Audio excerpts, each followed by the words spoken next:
Hello दोस्तों, ये BSA का हमारा नेक्स्ट लेक्चर है और इसमें जो हम पढ़ रहे थे सेक्शन 109 यहाँ तक हम कंप्लीट कर चुके थे। ठीक है, जो आपका इंडियन एविडेंस एक्ट की सेक्शन 106 थी वहां तक हमारा कंप्लीट हो गया था और एक ये नया सेक्शन था जो 110 से स्टार्ट होता है। ठीक है, और ये 110 से लेकर के और आपका 119 सेक्शन तक आपका ये लगातार एक मतलब पार्ट को कवर करता है। ठीक है, और 119 जो 114 सेक्शन है और उसके बाद में 114 ए ये 120 सेक्शन है आपकी, तो यहां तक ये कवर करता है अलग पार्ट। उसके बाद में नया चैप्टर आता है जो आपका एस्टोपल है। ठीक है ना, उसके बाद में चैप्टर नंबर जो 8 आता है आपका एस्टोपल वाला, वहां तक आपका ये पढ़ना है हमको। ठीक है ना, एस्टोपल से पहले वाला सेक्शन। तो यहां पर है क्या जो हम पढ़ रहे थे ना, ये चैप्टर को जो सबूत के भार से संबंधित था 104 सेक्शन से जो हम पढ़ रहे थे, वहां हमें देखना क्या है कि जो सबूत का भार है यहां पर किसको साबित करने का भार होता है अलग अलग पॉइंट पर, कि अगर कोई व्यक्ति अपना क्या करते हैं कि जैसे रेस इप्सा लोक्यूटर वाला जो प्रोविजन था जो हमने 109 सेक्शन में पढ़ा है। ठीक है, जहां पे किसी विशेषतः स्पेशली मतलब जो है क्या होता है, कोई नॉलेज में होता है उसके फैक्ट उसको साबित करने का भार होता है किसी को, है ना। कोई एक्सेप्शन में आता है तब वहां पर जो साबित करने का भार होता है, बर्डन ऑफ प्रूफ होता है, वहां किस व्यक्ति पर जाएगा। तो ये अलग अलग सेक्शन में हमने अब तक पढ़ा है। अब जो नया पार्ट या नया सेक्शन यहाँ से स्टार्ट करेंगे 110 सेक्शन से, उसमें क्या है, यहां पर एक तो है जीवित होने की उपधारणा जिसको हम बोलते हैं, जीवित होने की उपधारणा, प्रजम्पशन जो हम करते हैं उपधारणा। ठीक है, और एक है मृत्यु की उपधारणा, मृत्यु की उपधारणा। ठीक है, तो होता क्या है, जो 110 सेक्शन है, 110 सेक्शन आपकी बात करती है जीवित रहने की जो उपधारणा होती है, यानी प्रिज्यूम टू बी अलाइव, जिसको हम बोलते हैं प्रिज्यूम टू बी अलाइव।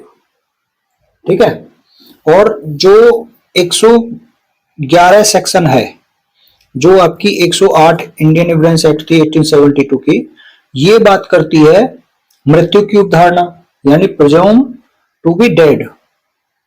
ये बात करती है आपकी प्रिज्यूम टू बी डेड, मृत्यु की उपधारणा। तो इसमें क्वेश्चन प्री में तो बनता है कि कितने टाइम पर प्रिज्यूम टू बी अलाइव और कितने टाइम पर प्रिज्यूम टू बी डेड ये माना जाता है। ठीक है, तो अब जो 110 सेक्शन है वो बात करती है कि किसी व्यक्ति की मृत्यु साबित करने का भार, मृत्यु साबित करना है किसी को, और किस व्यक्ति की मृत्यु साबित करना है, जिसका 30 वर्ष के भीतर जीवित होना ज्ञात है। तो 30 वर्ष के भीतर अगर किसका जीवित होना ज्ञात है, यानी ये पता है कि वो व्यक्ति 30 वर्ष से जीवित है, तो उसकी मृत्यु साबित करने का भार उस पर होगा जो ये कहेगा कि वो मर चुका है। ठीक है ना, यानी ये कहता है कि जब क्वेश्चन कोर्ट के सामने क्वेश्चन ये होता है कि कोई मनुष्य जीवित है या नहीं है या मर गया है, लेकिन कोर्ट के सामने फैक्ट क्या दिया जाता है, फैक्ट ये दिया जाता है कि वो 30 साल के भीतर जीवित था। अब क्या करना होगा, ये तो सामने रख दिया कोर्ट के कि वो 30 वर्ष के भीतर जीवित था।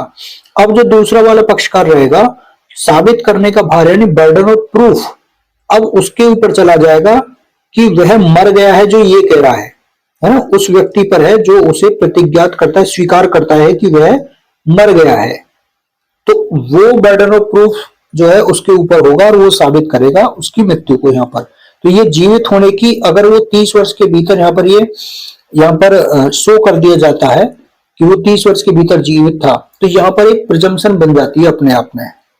ठीक है ना, और यहाँ पर जो प्रिजम्पशन बनती है वो प्रिजम्पशन ऑफ लॉ बनती है, विधि की उपधारणा, ठीक है। और इसमें भी रिब्यूटेबल यानी खंडनीय उपधारणा, रिब्यूटेबल प्रिजम्पशन यहाँ पर बनती है, क्योंकि वो सबूत अगर वो साबित यहाँ पर कर देता है, क्योंकि बर्डन ऑफ प्रूफ है, अब यहाँ पर उसको क्या करना पड़ेगा, साबित करना पड़ेगा, तो इसलिए यहाँ पर ये कैसी हो जाती है, रिब्यूटेबल प्रिजम्पशन बनती है, ठीक है।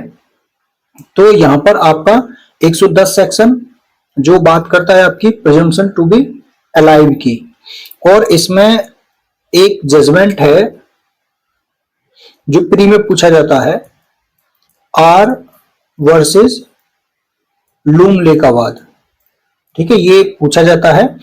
और इसमें क्या था, इसमें जो लेडीज थी वो बाइगेमी के लिए यहाँ पर प्रोसिक्यूट की गई थी, ठीक है। और कोर्ट ने ये कहा था कि बाइगेमी के लिए जो ट्रायल होता है तो उसमें प्रोसिक्यूशन पक्ष का ये साबित करने का यहाँ पर कर्तव्य होता है कि दूसरी शादी के समय पति या पत्नी दोनों में से कोई भी जीवित था या जीवित थी, ठीक है ना। बाइगेमी के दौरान जब बाइगेमी का जो है केस चलता है, तो उसमें अगर दूसरी पत्नी होती है यानी पहले वाली पत्नी होती है, वो दूसरी शादी के टाइम पर वो जीवित है या नहीं है साबित करने का भार होता है उस व्यक्ति पर, प्रोसिक्यूशन पक्ष पर, ठीक है। उसके बाद में एक जजमेंट और है, S R Wadekar versus union of India 1993 Bombay, ठीक है। इसमें ये कहा गया था कि जिस व्यक्ति के बारे में, ये एक्चुअली 111 सेक्शन से कोरिलेट करती है ये जजमेंट, कि जिसके बारे में 7 वर्ष से नहीं सुना गया है, वहां पर कोर्ट ये प्रिज्यूम करेगा कि वह व्यक्ति मर गया है। तो ये 111 से कोरिलेट करता है जजमेंट। तो सेम इस तरह के फैक्ट ही 111 में है, 110 में ये हो गया, 111 में यहाँ पर कितने टाइम, एक तो प्री के पॉइंट ऑफ व्यू से यहाँ पे टाइम याद रखना है आपको कि 7 साल है। यह साबित करने का भार कि वह व्यक्ति जिसके बारे में 7 वर्ष से नहीं सुना गया है, तो वहां पर यह प्रिज्यूम कर लिया जाता है कि वो क्या है, मर गया है। अब यह साबित करने का भार उस दूसरे व्यक्ति पर आ जाएगा जो कहता है कि वो जीवित है, ठीक है। तो क्वेश्चन यहाँ पर ये हो गया कि जब क्वेश्चन यहाँ पर ये है कि कोई मनुष्य जीवित है या मर गया है, और साबित यानी दर्शित ये कर दिया जाता है कि उसके बारे में 7 वर्ष से नहीं सुना है, तो कोर्ट यहाँ पर क्या कर लेगा, इतने पॉइंट पर प्रिज्यूम कर लेगा कि वो मर चुका है। अब जिन्होंने उसके बारे में, यदि वह जीवित होता तो संभावित वह सुना होता, है ना। 7 वर्ष से जिन्होंने नहीं सुना है, मतलब किसने नहीं सुना है, उन्होंने नहीं सुना है 7 वर्ष से, जो अगर वो होता तो उसके बारे में वो सुनते कि हाँ वो जीवित है। तब ये बर्डन ऑफ प्रूफ यहाँ पर कि वह जीवित है उस व्यक्ति पर चला जाता है जो इस बात को स्वीकार करता है, प्रतिज्ञात करता है, का मतलब क्या है, अफर्म करता है, स्वीकार करता है कि वह क्या है, जीवित है ना। वो अपनी बात पर इस पर अड़ेग है कि वो जीवित है, तो जीवित है तो साबित करो। कोर्ट ने तो ये प्रिज्यूम कर लिया कि वो 7 वर्ष से जीवित नहीं है, मतलब मर चुका है, ठीक है। तो ये आपका एस आर वाडेकर का जो जजमेंट है वो इससे रिलेटेड है, 111 से। और ये 111 सेक्शन आपकी कोरिलेट करती है 108 से, एविडेंस 1872, ठीक है। उसके बाद में जो नेक्स्ट सेक्शन है यहाँ पर 112 सेक्शन, जो आपकी 109 एविडेंस से रिलेटेड है 1872 से। इसमें है भागीदार, भूस्वामी और अभिधारी, मालिक और अभिकर्ता के मामलों में सबूत का भार, यानी बर्डन ऑफ प्रूफ किसके रिलेशनशिप में, रिलेशनशिप किसका है, पार्टनर्स का रिलेशन, लैंडलॉर्ड और टेनेंट का यानी मकान मालिक और किराएदार का, ठीक है। प्रिंसिपल एंड एजेंट का, कोई क्या कहते हैं, कंपनी का कोई मालिक है और उसका एजेंट है, ठीक है। उन दोनों के रिलेशन के बारे में साबित करने का भार किसका होगा, तो जो इनकार कर देगा कि इनका इस तरह का रिलेशन नहीं है ना, तो उसके ऊपर सबूत का भार चला जाएगा, बर्डन ऑफ प्रूफ।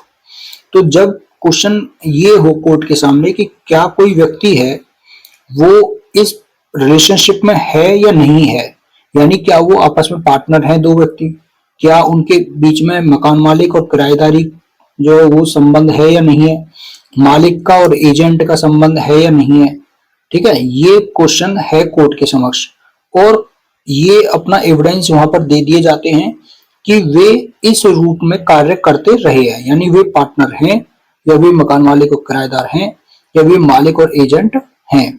तब ये साबित करने का भार यहाँ पर कि इनमें इस तरह का रिलेशनशिप नहीं है, ठीक है ना, या वो इस तरह के रिलेशनशिप से इनकार करते हैं दूसरा वाला पक्ष, तो उस व्यक्ति पर ये बर्डन ऑफ प्रूफ चला जाता है जो इस बात को एक्सेप्ट करता है कि उनके बीच में इस तरह का रिलेशनशिप नहीं है।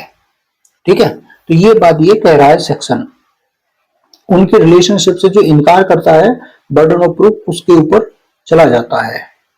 ठीक, उसके बाद में नेक्स्ट है आपका 110 सेक्शन से कोरिलेट करता है एविडेंस से और स्वामित्व के बारे में सबूत के भार से ये संबंधित है।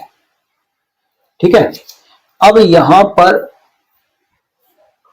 ओनरशिप के बारे में बात की गई है कि कोर्ट के समक्ष जब क्वेश्चन ये होता है कि क्या कोई व्यक्ति है वो किसी भी चीज का ओनर है या नहीं है।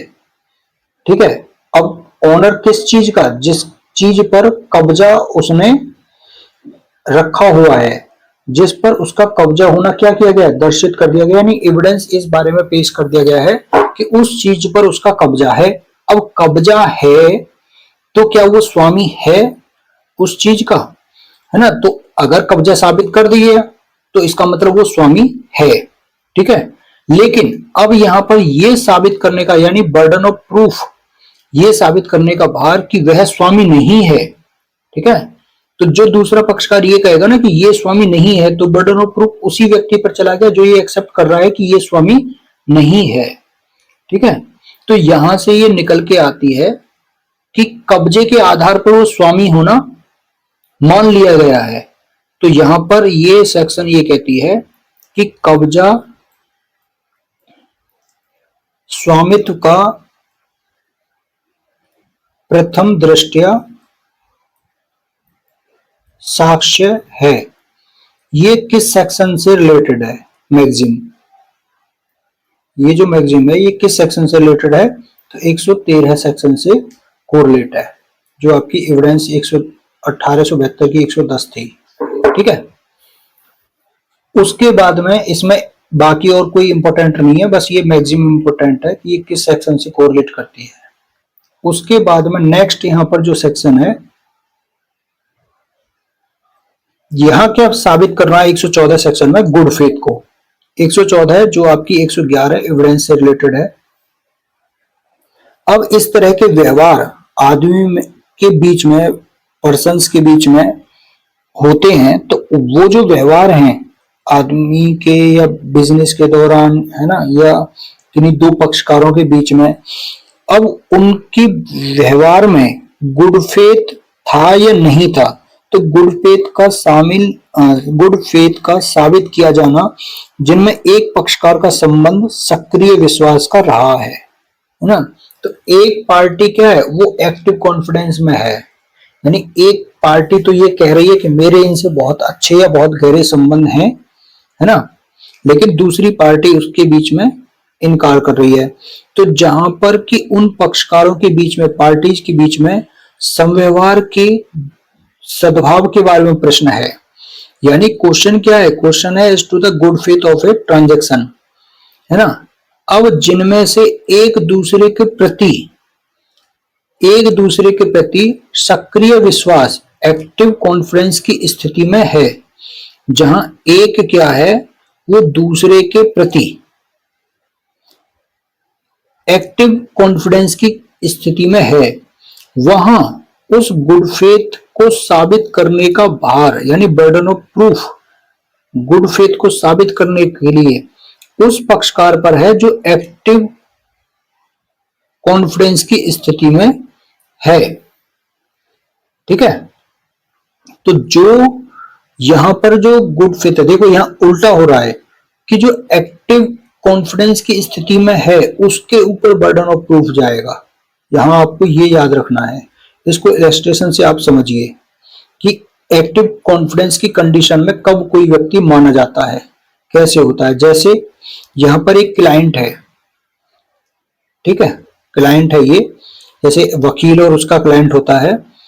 तो यहां पर जो क्लाइंट है ना, उसके द्वारा अपने एडवोकेट के पक्ष में किया गया विक्रय, कोई सेल किया एडवोकेट के पक्ष में, उसका गुड फेथ में क्लाइंट के द्वारा लाए गए वाद में प्रश्नगत है। उस विक्रय का गुड फेथ, जो क्लाइंट केस लाया है उसमें ये बात प्रश्नगत है। अब गुड फेथ का सद्भाव साबित करने का भार किस पर है? अधिवक्ता पर है, क्योंकि क्लाइंट ने क्या किया, क्लाइंट ने तो गुड फेथ में एडवोकेट के पक्ष में सेल कर दिया, ठीक है। तो एक्टिव कंडीशन में यहां पर इसलिए एडवोकेट होगा, और एडवोकेट पर यहां पर गुड फेथ साबित करने का भार आएगा कि नहीं, इन्होंने गुड फेथ में मुझे ये प्रॉपर्टी सेल नहीं की है, ठीक है। जैसे यहां पर है, पुत्र के द्वारा, जो कि हाल ही में प्राप्त व्यय, प्राप्त व्यय का मतलब होता है अभी हाल ही में क्या हुआ है, वो वयस्क हुआ है, अभी क्या हुआ है, हाल ही में बालिग हुआ है या वयस्क हुआ है। अब पुत्र के द्वारा अपने पिता को किए गए किसी विक्रय यानी सेल, उसका गुड फेथ पुत्र द्वारा लाए गए वाद में प्रश्नगत है, यानी पुत्र जो है, इस पे पुत्र ने केस फाइल किया। अब यहां पर जो ये ट्रांजैक्शन हुआ है उसमें सेल में यहां गुड फेथ था या नहीं था, इसको साबित करने का भार किस पर जाएगा? पिता पर।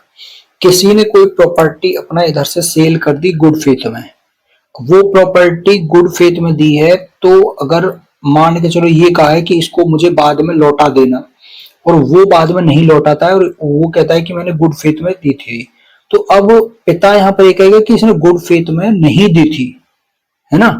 तो गुड फेथ को साबित, या गुड फेथ में दी थी और वो पुत्र कहे मैंने गुड फेथ में नहीं दी थी, है ना। तो यहां पर पिता पर होगा गुड फेथ को साबित करने का भार, यानी बर्डन ऑफ प्रूफ किस पर जाएगा? पिता पर जाएगा, ठीक है।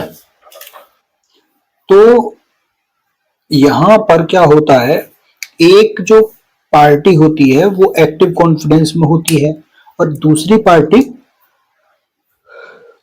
इनएक्टिव कॉन्फिडेंस में होती है, ठीक है। कॉन्फिडेंस तो नहीं कहेंगे, इनएक्टिव होती है, क्योंकि उसने, एक पार्टी ने तो अपना प्रोसीजर कंप्लीट कर दिया, ट्रांजैक्शन कर दिया। अब दूसरी पार्टी क्या है? दूसरी पार्टी एक्टिव कॉन्फिडेंस में आ जाती है, वो उस ट्रांजैक्शन से इनकार करती है, ठीक है। तो इसलिए यहां पर डिस्प्यूट अराइज होते हैं। अब यहां पर आप नेक्स्ट देखेंगे, जो नेक्स्ट सेक्शन है उसमें है प्रिजम्पशन के बारे में बात की गई कि कुछ अपराध ऐसे हैं जिनके बारे में कोर्ट क्या करेगा? प्रिज्यूम करेगा, और ये सेक्शन आपकी 111 ए जो एविडेंस है 1872 का, उससे कोरिलेट करती है, और बीएसए की धारा 115 है। तो यहां पर जो कुछ पॉइंट हैं कि कोई व्यक्ति है यहां पर, और 115 की सब सेक्शन 2, इसमें कुछ अपराधों के बारे में बताया गया है। तो उन अपराधों के जिनके बारे में बताया गया है इस सेक्शन में, उन अपराधों के ऐसे किसी क्षेत्र में, ऐसे कोई एरिया है, उस एरिया में जिसमें यहाँ पर डिस्टर्ब क्या हो रहा है? डिस्टरबेंस मतलब जो है उसको दबाने के लिए, ठीक है, और लॉ एंड ऑर्डर को मेंटेन करने के लिए, है ना, मेंटेन करने के लिए और उसे बनाए रखने के लिए उपबंध करने वाली कोई लागू उस टाइम पे विधि है। अधिनियम का मतलब क्या होगा? कोई विधि है, कानून है, उसके अधीन क्या किया गया? डिस्टर्ब एरिया, उसको डिस्टर्ब एरिया घोषित किया गया है, ठीक है ना। या फिर ऐसे क्षेत्र में जिसमें 1 महीने से अधिक की अवधि के लिए पब्लिक पीस, यहां पर उस पब्लिक पीस में क्या रहा है? डिस्टरबेंस रहा है, ठीक है ना। तो पब्लिक पीस में 1 महीने से अधिक के लिए अगर डिस्टरबेंस रहता है तो अब वो जो डिस्टरबेंस करता है यहाँ पर एक्यूज्ड, और दर्शित ये कर दिया जाता है, यानी कोर्ट में ये दर्शा दिया जाता है कि जो ऐसा व्यक्ति जो यहाँ पर डिस्टरबेंस पैदा कर रहा है पिछले 1 महीने से, 1 महीने से अधिक से, तो ऐसा व्यक्ति ऐसे एरिया में किसी भी स्थान पर ऐसे टाइम पर, है ना, या फिर जब ऐसे वो आर्म फोर्स जो रहती हैं, यानी सेना के जो जवान रहते हैं जिन्हें पब्लिक ऑर्डर बनाए रखने का जो है कर्तव्य दिया गया है, कार्य दिया गया है, ऐसा अभियुक्त ऐसे सदस्यों पर जो अपनी ड्यूटी का पालन कर रहे हैं उन पर क्या करता है, आक्रमण करने के लिए या उनके द्वारा किए गए कर्तव्य को रोकने के लिए उस एरिया में, उस स्थान पर वहां से क्या करता है, जो उसके पास में बंदूक वगैरह है ना, कोई भी विस्फोटक पदार्थ है, उसका वो क्या करता है, प्रयोग करता है। तो वहां उसके खिलाफ क्या होगा, ये प्रिज्यूम किया जाएगा, प्रिजम्पशन की जाएगी कि ऐसे व्यक्ति ने ही ऐसा अपराध किया है, जब तक कि वो क्या नहीं कर देता, जब तक कि वो साबित नहीं कर देता है। तो यहां पर आप देखेंगे उपधारणा की जाएगी, इसका मतलब कि ये कैसी उपधारणा हो गई, ये हो गई सेल्फ प्रिज्यूम।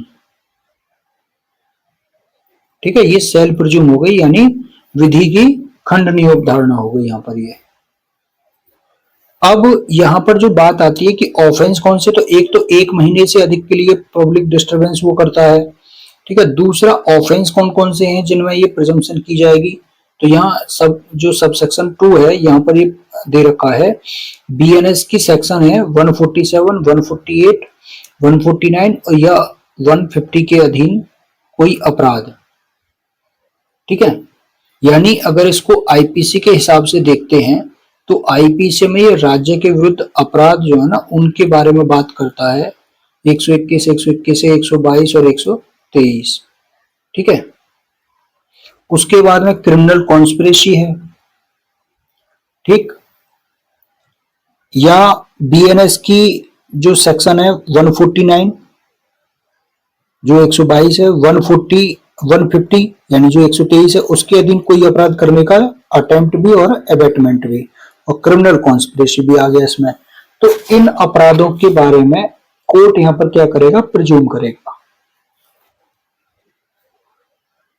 अब उसके बाद में यहां पर क्या है, 116 सेक्शन, 116 सेक्शन जो आपकी 112 एविडेंस 1872 है, उसमें यहां पर क्या है, यहां पर कोई भी वैवाहिक व्यक्ति है तो उसकी वैवाहिक स्थिति के बारे में, यानी उसकी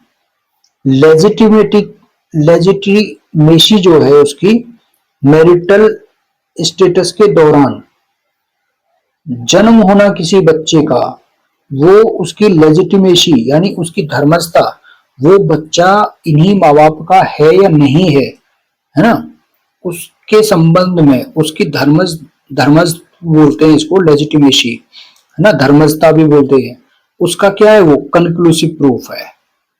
ठीक है, तो यहां पर ये सेक्शन कंक्लूसिव प्रूफ के बारे में प्रावधान करती है, इसको भी आपको समझना है। ये सेक्शन कहती है कि ये फैक्ट कोर्ट में दर्शाया जा रहा है कि ये फैक्ट कि किसी व्यक्ति का जन्म, उसकी माता है ना, ये बच्चा है मतलब, तो किसी व्यक्ति का जन्म, उसकी माता और किसी पुरुष, इनके बीच में जो विवाह है वो विधिमान्य है और इस टाइम पे वो क्या है, कायम है विवाह, यानी बना हुआ है। ठीक है, तो या तो किसी व्यक्ति का जन्म, माता और पिता के जो विवाह है वो कायम है उस दौरान हुआ है, या फिर अगर विवाह जो है विवाह विच्छेद हो गया है, यानी उनके विवाह का डिसोल्यूशन हो गया है, तो उनके विवाह विघटन के बाद माता ने विवाह नहीं किया है, बल्कि माता ने बिना विवाह किए हुए ही 280 दिन के भीतर उस बच्चे को जन्म दिया है। तो इन दोनों कंडीशन में, यानी पहली कंडीशन क्या है कि किसी व्यक्ति का जन्म माता और पुरुष के विधि मान्य विवाह के कायम रहते हुए, यह दूसरी कंडीशन है कि अगर उनका डाइवोर्स हो गया है तो डाइवोर्स के बाद में माता ने बिना विवाह किए ही 280 दिन के भीतर उस व्यक्ति को जन्म दिया है। तो ये दोनों कंडीशन में ये इस बात का कंक्लूसिव प्रूफ होगा कि जो बच्चा है भाई या तो विधि मान्य विवाह के कायम रहते हुए हुआ है ना, यानी during the continuance of a valid marriage हुआ है वो, या फिर 280 दिन के भीतर हुआ है जबकि उसने माता ने क्या नहीं किया है, शादी नहीं किया है डाइवोर्स के बाद में। तब ये कंक्लूसिव प्रूफ होगा कि वो जो बच्चा है वो इस पुरुष का कैसा कहलाएगा, लेजिटिमेट चाइल्ड कहलाएगा। कब तक कहलाएगा, जब तक ये आप साबित नहीं कर देते हो एविडेंस से कि विवाह के पक्षकारों की जो पहुंच है ना, यानी इस पुरुष की पहुंच इस महिला तक ऐसे किसी समय पर नहीं थी जबकि उसका गर्भाधान किया जा सकता था, यानी बी गोटन उसका किया जा सकता था, यानी कंसीव जो है उसको किया जा सकता था, ऐसे टाइम पर उनकी पहुंच वहां पर नहीं थी। ये साबित जो है करना पड़ेगा, वरना वो बच्चा क्या कहलाएगा, ये उन्हीं का ही बच्चा कहलाएगा। इसमें होता क्या है कि बहुत सारे केसेस ऐसे आते हैं कि विवाह से कुछ टाइम पहले मतलब प्रेग्नेंट होते हुए जो है शादी कर ली जाती है, जब 1 महीने 2 महीने की प्रेगनेंसी के दौरान, तो तब ये प्रॉब्लम आती है कि ये बच्चा है जो है वो किसका बच्चा है। ठीक है, तो वो वहां पर ये देखा जाता है कि विवाह के कायम रहते हुए अगर वो बच्चा हुआ है, बच्चे का जन्म, या अगर मान के चलो विवाह से पहले हुआ है और या फिर डाइवोर्स के बाद हुआ है, और डाइवोर्स के बाद में कितना टाइम होना चाहिए, 280 दिन के भीतर वो बच्चा जो है, और माता ने विवाह नहीं किया है, 280 दिन के भीतर हो गया है बच्चा डाइवोर्स के बाद में, तो फिर वो उस पुरुष का ही बच्चा माना जाता है। ठीक है,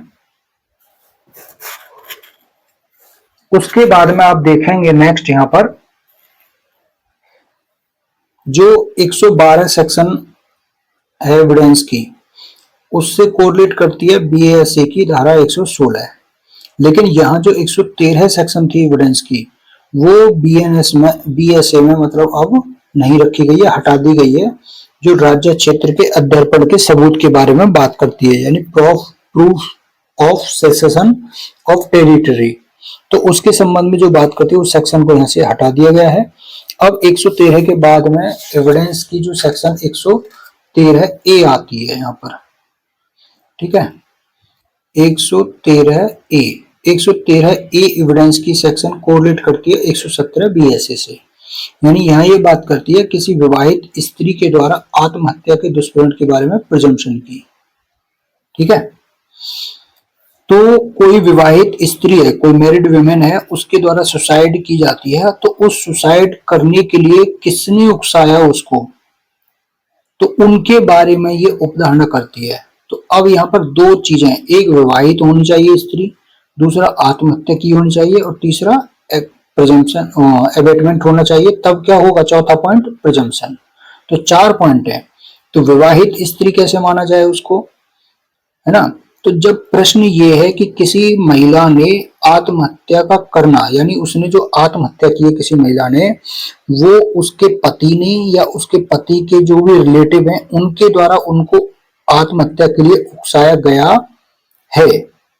ठीक है ना, क्वेश्चन ये है कोर्ट के समक्ष कि इसको पत्नी को उसके पति ने या पति के रिलेटिव्स ने सुसाइड करने के लिए उकसाया था, और कोर्ट के सामने एविडेंस ये पेश कर दिए गए हैं कि उसने, यानी जिस महिला ने सुसाइड की, उसने अपने विवाह की तारीख से 7 वर्ष के भीतर सुसाइड किया है। पहली कंडीशन तो ये है प्रिजम्पशन करने के लिए। कब प्रिजम्पशन होगी, जब उसने अपने विवाह से 7 वर्ष के भीतर क्या किया, सुसाइड किया है। दूसरा ये पॉइंट है कि उसके पति ने या फिर पति के जो भी रिलेटिव्स हैं हस्बैंड के, उसके, उन्होंने क्या किया, उसके साथ में क्रूएल्टी की। दूसरा फैक्ट ये हो गया, यानी पहला हो गया 7 साल के भीतर विवाह होना चाहिए, दूसरा है कि उसके हस्बैंड या हस्बैंड के रिलेटिव्स ने उससे उसके साथ में क्रुएल्टी की है। 2 पॉइंट यहां पर आपको याद रखने हैं। अब क्या करेगा, अब इन 2 पॉइंट को दर्शित करने से, शो करने से कोर्ट के समक्ष, कोर्ट मामले की सभी अन्य परिस्थितियों को भी यहां पर ध्यान में देखेगा और तब ये क्या करेगा, प्रिजम्पशन कर सकता है। तो उपधारणा कर सकेगा, यहां पर कैसी प्रिजम्पशन है, मे प्रिज्यूम है। ठीक है, तो ये आपको याद रखना है। तो कोर्ट यहां पर प्रिजम्पशन कर सकता है कि ऐसी सुसाइड उसके हस्बैंड या फिर उसके हस्बैंड के जो भी रिलेटिव है ना, उनके द्वारा उकसाया गया था उनको सुसाइड करने के लिए। तो ये चीज आपको यहां पर याद रखनी है। अब यहां पर जो एक्सप्लेनेशन है वो क्रूएल्टी के बारे में बताता है कि यहाँ पे आपको क्रूएल्टी आपको कैसे देखनी है कि क्रूएल्टी है, तो वो आप बीएनएस की सेक्शन 86 में देखेंगे, जो आपकी 498 ए का एक्सप्लेनेशन है, जहां पर क्रूएल्टी को डिफाइन किया गया है। ठीक है, अब ये हो गया आपका 117 सेक्शन। ठीक है, अब 117 सेक्शन से पहले इसमें जो 116 सेक्शन हमने पढ़ी थी,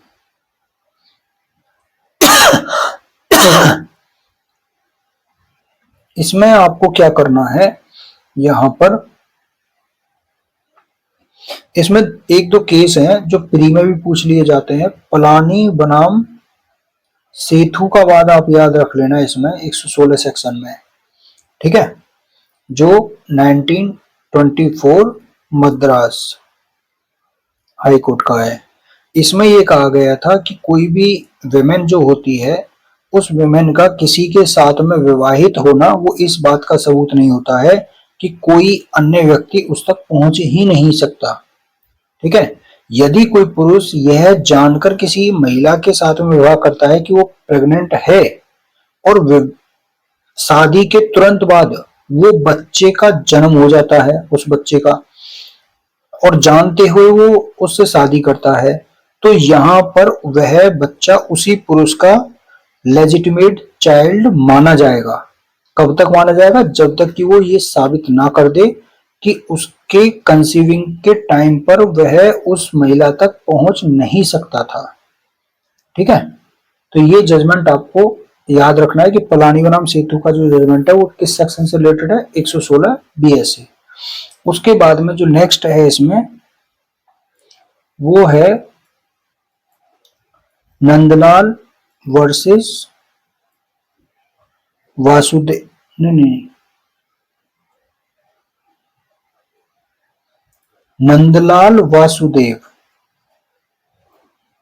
वर्सेस लता नंदलाल।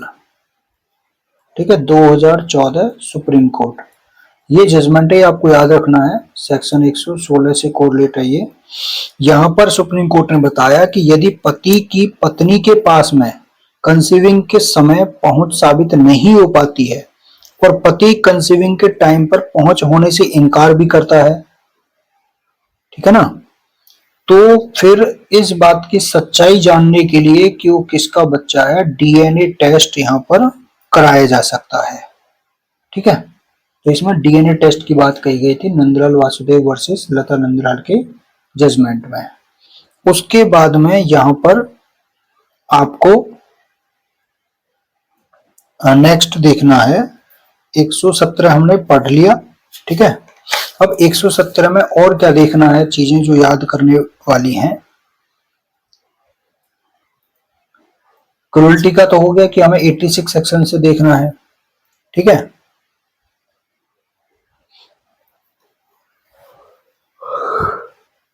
अब यहां पर एक जजमेंट है Gurbachan Singh versus Satpal Singh 1990 supreme court. ये जजमेंट है जो आपका सेक्शन 117 से कोरिलेट करता है। ठीक है, इसमें ये कहा गया था कि जो सेक्शन 113 है, सेक्शन 113 ए, ये रिट्रोस्पेक्टिव इफेक्ट रखती है, यानी ये भूतलक्षी है। ठीक है, यानी ये उन मामलों पर भी लागू होगी, एप्लीकेबल होगी जो अपराध इस सेक्शन को जोड़े जाने से पहले हुए थे। ठीक है ना, तो ये बात इस केस में कही गई थी। उसके बाद में जो नेक्स्ट सेक्शन आती है वो है आपकी दहेज मृत्यु के बारे में प्रिजम्पशन, सेक्शन 118, जो आपकी सेक्शन 113 बी से कोरिलेट करती है एविडेंस से। यहाँ दहेज मृत्यु के बारे में प्रिजम्पशन की जाती है, यानी अगर कोर्ट के सामने क्वेश्चन ये आता है कि किसी व्यक्ति ने, व्यक्ति यहाँ पर दहेज मृत्यु में ज्यादातर महिला ही रहती है, तो यहाँ व्यक्ति वैसे लिखा है, पर किसी व्यक्ति ने किसी महिला की, नहीं यहाँ पर तो सही है, किसी व्यक्ति ने किसी महिला की दहेज मृत्यु की है, ये क्वेश्चन है कि क्या उस महिला ने, उस पुरुष ने ही उस महिला की दहेज मृत्यु की है, यानी डॉरी डेथ की है। और कोर्ट के सामने एविडेंस ये पेश किए जाते हैं कि जब उसकी महिला की मृत्यु हुई थी, उस मृत्यु से कुछ पूर्व, इस टाइम को आपको याद रखना है, ये कोर्ट के इंटरप्रिटेशन में कई बार एक्सप्लेन हुआ है, तो मृत्यु के कुछ पूर्व ऐसे व्यक्ति ने, यानी उसका हस्बैंड ही हो गया एक तरह से, या उस हस्बैंड के रिलेटिव्स हो गए, कि मृत्यु से कुछ पूर्व ऐसे व्यक्ति ने दहेज की मांग के लिए, है ना, या फिर दहेज के संबंध में उस महिला के साथ में क्रूरल्टी की थी या नहीं की थी, या उसको तंग किया था या नहीं किया था, यानी उसका हैरेसमेंट किया था या नहीं किया था, है ना, तो ये दर्शित कर दिया जाता है कि उसके साथ में क्रूरल्टी की थी या फिर उसको तंग किया था, ये कोर्ट में एविडेंस के द्वारा पेश कर दिया जाता है। तो यहाँ पर कोर्ट फिर क्या करेगा, उनको देखने के बाद में कोर्ट यहाँ पर प्रिज्यूम करेगा, सेल प्रिज्यूम है ये यहाँ पर, ठीक है ना, सेल प्रिज्यूम है कि ऐसे व्यक्ति ने ही दहेज मृत्यु कारित की है, यानी ऐसे मृत्यु ने ही डॉरी डेथ की है। ठीक है, ये इसमें सेक्शन में दिया हुआ है। अब उसके बाद आप देखेंगे इसमें एक वर्ड प्रयोग हुआ है दहेज मृत्यु, यानी डॉरी डेथ। तो ये डॉरी डेथ का अर्थ कहां से मिलेगा आपको, ये बीएनएस की सेक्शन 80 में दे रखा है, जो 304 बी से कोरिलेट करती है। ठीक है, तो ये सेक्शन दहेज मृत्यु के बारे में, प्रिजम्पशन के बारे में बात करती है, presumption as to dowry death. अब उसके बाद में नेक्स्ट जो सेक्शन है वो है 119 सेक्शन आपकी 114 से कोरिलेट करती है कि कोर्ट किन्हीं फैक्ट के एग्जिस्टेंस के बारे में प्रिजम्पशन कर सकता है। तो यहाँ पर कैसी प्रिजम्पशन है, मे प्रिज्यूम है यहाँ पर। ठीक है, तो कोर्ट किन्हीं भी फैक्ट के एग्जिस्टेंस के बारे में प्रिज्यूम कर सकता है, यानी यहां पर ये बात कही जा रही है कि कोर्ट ऐसे किसी भी फैक्ट के एग्जिस्टेंस को, फैक्ट के एग्जिस्टेंस का मतलब है कि उस फैक्ट में लिखी गई बात को देख करके वहां पर ये प्रिज्यूम कर सकता है कि जिसका घटित होना, जो लाइकली टू हैव हैपेंड, मतलब जिसका घटित होना उस विशिष्ट मामले के तथ्यों पर, उसके संबंध में, मतलब तथ्यों के संबंध में जो प्राकृतिक घटनाएं हैं उन पर, मानवीय आचरण पर, दूसरा पॉइंट, तीसरा लोक और प्राइवेट कारोबार, है ना, पब्लिक एंड प्राइवेट बिजनेस के सामान्य अनुक्रम बोलते हैं, जो मतलब एक जनरल रिलेशन में, ठीक है ना, एक नेचुरल इवेंट्स के दौरान एक सामान्य अनुक्रम को ध्यान में रखते हुए कोर्ट वह संभाव्य समझता है। ठीक है, तो कोर्ट या किसी फैक्ट के एग्जिस्टेंस के बारे में प्रिज्यूम कर सकता है जिस फैक्ट का घटित होना उस विशिष्ट मामले के तथ्यों के संबंध में, पहला प्राकृतिक घटनाओं के कारण यानी नेचुरल इवेंट्स के, ह्यूमन कंडक्ट के, और पब्लिक एंड प्राइवेट बिजनेस के रिगार्डिंग, ठीक है ना, वो चीजें उसके ध्यान में रखते हुए वो उनको संभाव्य समझता है कोर्ट। ठीक है, तो ये एक सिंपल चीज है, इसमें कोई खास ये चीज नहीं है, बस ये है कि किसी विशिष्ट मामले के तथ्यों के संबंध में कोर्ट क्या करता है, यहाँ पर प्रिज्यूम करता है। और उन प्रिज्यूम करने के दौरान कोर्ट किन किन बातों को ध्यान में रखेगा, ये ध्यान रखना है कि नेचुरल इवेंट्स को, ह्यूमन कंडक्ट को, प्राइवेट और पब्लिक बिजनेस के जो सामान्य अनुक्रम है उसको ध्यान रखते हुए, जो सामान्य मतलब जैसे लेन देन होता है सामान्य तौर पर किसी बिजनेस के दौरान, तो उन चीजों को ध्यान में रखेगा कोर्ट। अब यहाँ पर सिर्फ इलस्ट्रेशन है अलग अलग पॉइंट पर, तो ये 114 सेक्शन से कोरिलेट करती है। तो 114 का जो इलस्ट्रेशन यहाँ पर बी है और ए है, ये दोनों ही इंपॉर्टेंट है। बी यहाँ पर जो इलस्ट्रेशन है इसको 138 बीएसए के साथ में हम कोरिलेट करके पढ़ते हैं, यानी एविडेंस में 133 के साथ में पढ़ते थे। ठीक है, तो यहाँ पर 138 के साथ में हम इसको पढ़ेंगे कोरिलेट करके। अभी फिलहाल में बस इसको ये पढ़ लो कि कोर्ट यहाँ पर किस चीज की प्रिजम्पशन करता है। तो उसमें पहला और दूसरा पॉइंट यहाँ पर इंपोर्टेंट है कि एक तो चुराए हुए माल पर कोर्ट या प्रिज्यूम कर सकता है, चुराए हुए माल पर जिस मनुष्य का चोरी के तुरंत बाद उसका कब्जा है। ठीक है ना, चुराए हुए माल पर, तो जब तक वह अपने कब्जे का कारण ना बता दे तब तक ये प्रिज्यूम किया जाएगा कि या तो वह चोर है या उसने उस माल को चुराया हुआ जानते प्राप्त किया है, यानी वो जानता था कि ये चोरी का माल है फिर भी उसने उसे अपने कब्जे में रखा। तो कोर्ट ये प्रिज्यूम करके चलेगी कि ये उसी का ही है। ठीक है ना। दूसरा यहाँ पर ये है कि जो सह अपराधी है, जो एकम्प्लिश होता है, वो विश्वसनीयता के अयोग्य होता है, यानी उस पर विश्वास नहीं किया जा सकता। सह अपराधी पर कब तक नहीं किया जा सकता, जब तक कि वह तात्विक विशिष्टियों से उसकी संपुष्टि नहीं कर देता, यानी जब तक unless he is corroborated in material particulars. यानी जो सह अपराधी होता है, सह अपराधी वह व्यक्ति होता है जो किसी अन्य व्यक्ति के साथ में मिलकर अपराध करता है या अपराध करने में सहयोग देता है। ठीक है ना, या संश्रय देता है। ठीक है, तो वो सह अपराधी होता है। और उस सह अपराधी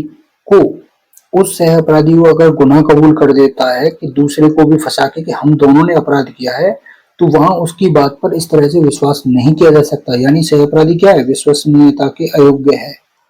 कब तक वो अयोग्य है, जब तक कि वो कोई भी इस तरह की बातें नहीं बता देता है या इस तरह की वस्तुएं नहीं दिखा देता है जिससे इस बात का कंफर्मेशन हो जाए कि हाँ इन्हीं दोनों ने अपराध किया है। ठीक है, तो उसकी बात पर तब तक भरोसा नहीं किया जा सकता। कोर्ट यहाँ पर ये मान के चलता है। ठीक है, तो ये चीजें हो गई, ये दो ही इंपॉर्टेंट थे यहाँ पर।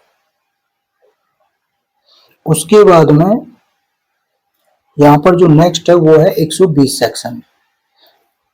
120 सेक्शन आपकी 120 से पहले देखो थोड़ा सा हम क्या है, एक जो सेक्शन है यहाँ पर वो भूल गए हैं। सेक्शन नहीं भूले, मतलब उसके सेक्शन से जजमेंट भूले हैं।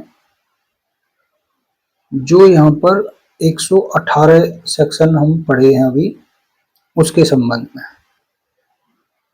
ठीक है, इसके संबंध में जजमेंट है। एक तो इसमें आपको जजमेंट याद रखना है, माया देवी वर्सेस हरियाणा राज्य 2015 सुप्रीम कोर्ट। यहाँ आपको याद रखना है कि जो दहेज मृत्यु है, उस दहेज मृत्यु को यहाँ पर इंटरप्रेट किया गया था कि दहेज मृत्यु किसी उसको तभी कहा जाएगा जब उस स्त्री की मृत्यु जो है वो अग्नि के द्वारा या बॉडीली इंजरी के द्वारा या सामान्य परिस्थितियों से अन्य तरीके से हुई है। ठीक है ना, और उसकी जो महिला है उस स्त्री को उसकी मृत्यु से ठीक पहले दहेज की मांग के लिए, दहेज की मांग के संबंध में क्या किया जाए, क्रूरल्टी उसके साथ में की गई। उसके बाद में जो दूसरा जजमेंट आता है इसमें वो है कुलजीत सिंह वर्सेस पंजाब राज्य 2021 सुप्रीम कोर्ट। यहाँ पर बात कही गई थी, ये 304 बी से भी कोरिलेट है, जो 80 है प्रेजेंट में बीएनएस की, कि जहां एविडेंस से ये दर्शा दिया जाता है कि जो मृतका है, यानी जो मर चुकी है महिला, उसकी मृत्यु विवाह के बाद 2 वर्ष के भीतर हुई थी और अभियुक्त ने दहेज की मांग की थी और उसके लिए उसे टॉर्चर भी किया था। तो वहां पर एक्यूज्ड को इस सेक्शन का प्रिजम्पशन लेते हुए दंडित किया गया था। ठीक है, उसके बाद में इससे रिलेटेड जो और जजमेंट है वो है गुरमीत सिंह वर्सेस पंजाब राज्य 2021 सुप्रीम कोर्ट। ठीक है, यहां पर भी ये कहा गया था कि जहां एक्यूज्ड के अगेंस्ट में धारा 304 बी यानी जो प्रेजेंट में 80 है, उसके अंतर्गत में अनिवार्य जितने भी एलिमेंट हैं वो अगर एविडेंस के द्वारा दर्शा दिए जाते हैं तो वहां सेक्शन 113 बी, ठीक है ना, 113 बी के अंतर्गत कोर्ट क्या करेगा, प्रज्यूम यानी प्रिजम्पशन करेगा। ठीक है, उसके बाद में जो नेक्स्ट है इससे रिलेटेड जजमेंट वो है सतबीर सिंह वर्सेस हरियाणा राज्य 2021 सुप्रीम कोर्ट। ठीक है, यानी कोर्ट ने यहां पे ये किया था कि जो 304 बी सेक्शन है इसका इंटरप्रिटेशन दहेज की मांग के लिए और जो महिला रहती है उसको जलाने जैसी सामाजिक बुराई को रोकने के लिए मतलब विधायी आशय को ध्यान में रखते हुए किया जाना चाहिए। ठीक है, और इसके जो एलिमेंट्स दे रखे हैं इन एलिमेंट्स को ही कोर्ट के समक्ष में साबित करना चाहिए पहले, तभी प्रिजम्पशन यहां पर बनेगी। ठीक है, ये बातें कही गई थी। तो 118 जो सेक्शन है आपकी वो इस तरह से यहां पर कंप्लीट होती है।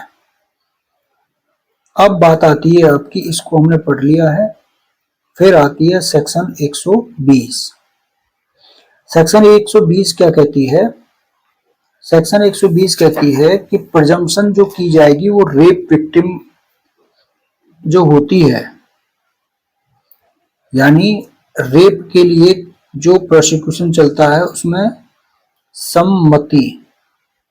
सम्मति मतलब जो कंसेंट है, सहमति है, उसके ना होने की प्रिजम्पशन यहाँ पर की जाएगी।